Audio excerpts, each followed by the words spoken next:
The bloody good quiz aside, shoutouts to Adam Wilborn, there's nothing like a bloody good wrestling fact to get the conversation going.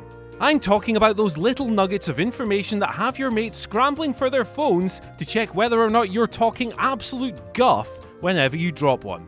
Those tiny wee slices of wrestling knowledge that are so delicious they make certified snack Finn Balor look like Bastion Booger.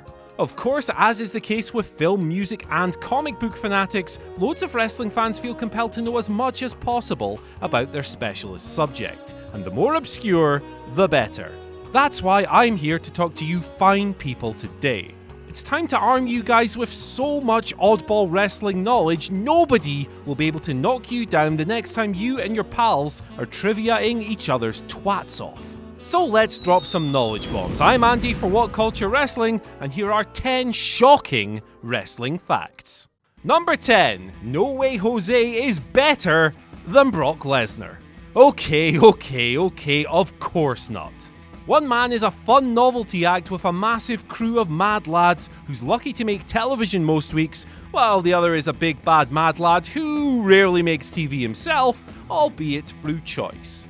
Now, wrestling is subjective, but you'd be hard-pressed to make an argument for No Way Jose being a better outright performer than Brock Lesnar. Regardless, in 2016, Jose was better than Lesnar in one facet of his game, the win-loss department.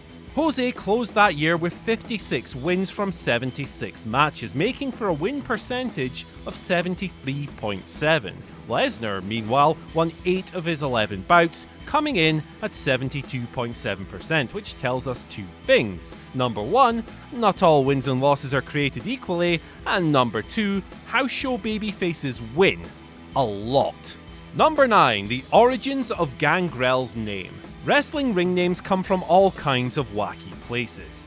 Lest we forget that the CM in CM Punk originally stood for Chick Magnet, and that Virgil was supposed to be a rib on then WCW booker Dusty Rhodes' real name Virgil Runnels, but when it comes to nerding out, my man Gangrel, the blood-sucking icon, has everyone beat.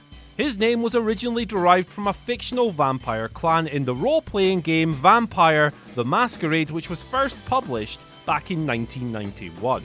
Gangrel would debut under his most famous gimmick 7 years later, and still competes under that moniker on the independent circuit today. Vampire Leader Legend. Number 8. The Special Event Grand Slam.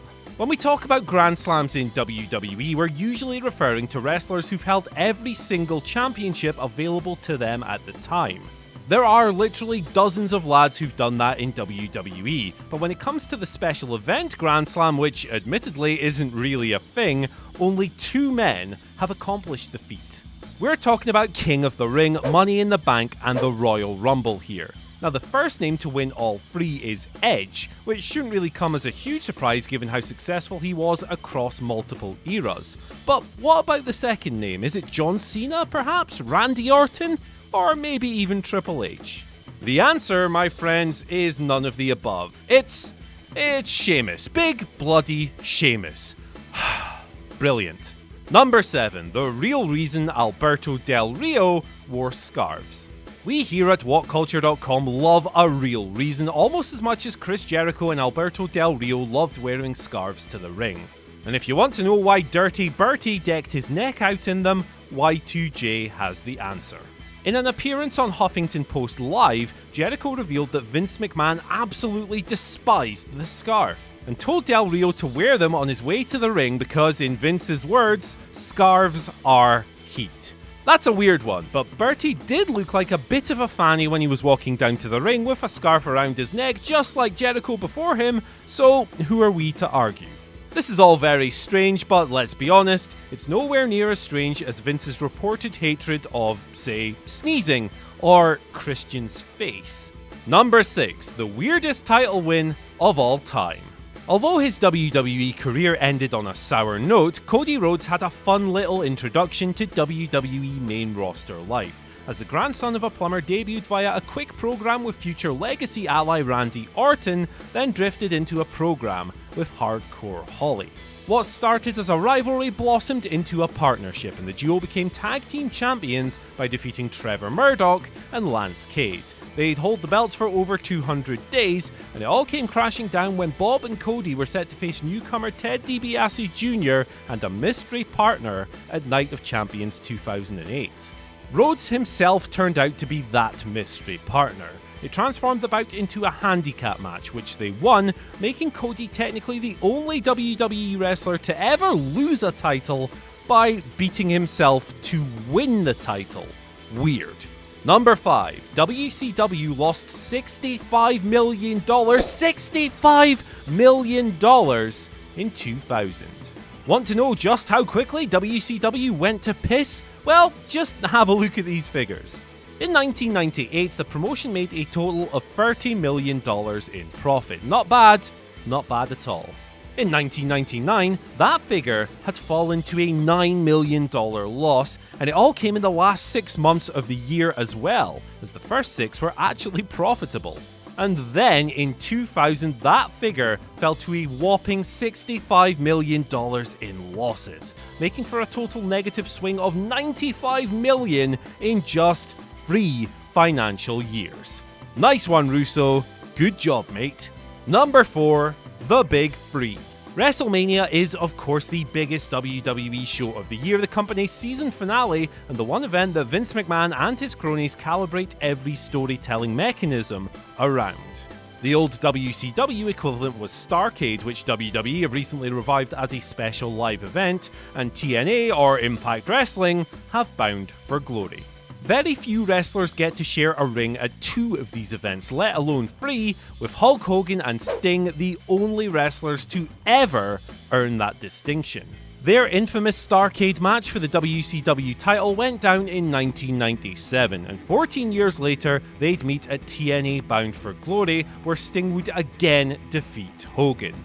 Finally, they were in the ring at WrestleMania 31, with Hulk and his NWO cronies interfering in Sting's gloriously overbooked train wreck of a match with Triple H as part of a grander narrative meant to lay the ages-old WCW vs WWE feud to rest years after Vince had bought the company. Now, they obviously didn't wrestle each other that night, but hey, it counts. Don't at me. Number 3. The glorious Shinsuke Nakamura. It's hard to imagine Bobby Roode without his glorious theme song. The catchy Queen-esque ditty became a meme almost as soon as it was released, with Tommaso Ciampa and Johnny Gargano dropping glorious bombs in Full Sail University bathrooms, and the internet buzzing for the robe-clad former TNA champion. Glorious has come to characterise Roode's WWE run, and with all due respect to the man's immense performance skills, it's hard to imagine him hitting the same old heights had he been given a blander, more traditional entrance. But here's the thing about Glorious. It almost didn't go to Roode. In fact, WWE originally wanted to give the theme to Shinsuke Nakamura. Nakamura would reveal this in a 2017 interview with ESPN, claiming that WWE sent him the sample, he just didn't feel it was right, and so he sent it back.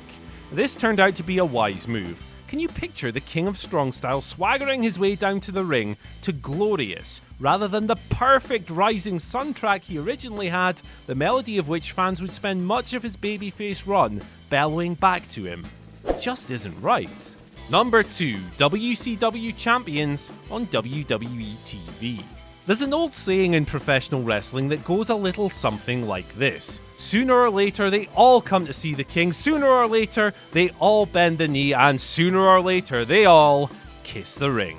Okay, so maybe I've made that one up, but in this case, let's just take Vince McMahon as the king and signing for him as kissing the ring. One by damn one, the WWE chairman hoovers up the biggest names in North American wrestling. And while some take a little longer than others, Sting, the big man has an uncanny knack of getting his man in the end. This is particularly true when it comes to ex-WCW stars, with so many passing back and forth between the Monday Night War era and then, of course, hordes joining WWE when Vince McMahon bought Ted Turner out in 2001. Now here's a stat for you. Literally every WCW champion in history, from the belt's birth in 1991 all the way up to its closing 10 years later, has appeared on WWE television at some point in their career. And yes, that includes the legendary David Arquette, who debuted for WWE in 2010, teaming with Alex Riley of all people to face Randy Orton. They lost. And at number 1, the new WrestleMania Streak. The Undertaker's WrestleMania winning streak is, of course, the most famous and important in wrestling history. It is as vital a part of the dead man's legacy as it is WrestleMania's as a whole, with the likes of Shawn Michaels, Triple H, Kane, Ric Flair, and a host of other wrestling legends falling as Taker went 21-0 on the grandest stage. Now, Brock Lesnar ended it all at WrestleMania 30. A wet fart of a match, but the rub essentially allowed Brock to become WWE's foremost special attraction. He benefited greatly, and hey, it also gave us the all-time great wrestling meme of shocked Undertaker guy. Undertaker's defeat left a surprising name next in line when it comes to WrestleMania undefeated streaks. That being none other than Rob Van Dam, who is currently 4-0 at Mania, and let's be honest, given that he's 48 years old and hasn't competed for WWE in a long time, he's probably pretty safe. Both Legion of Doom members Demolition Axe and Sable are sitting behind him at 3-0. And in terms of active roster members, only a handful are still undefeated at 1-0, so yeah. It's pretty safe to say that no one will ever come close to touching Taker. So that's our list of shocking wrestling facts, but what do you guys think, and what are some of your favourite pieces of wrestling trivia? Let us know down in the comment section below.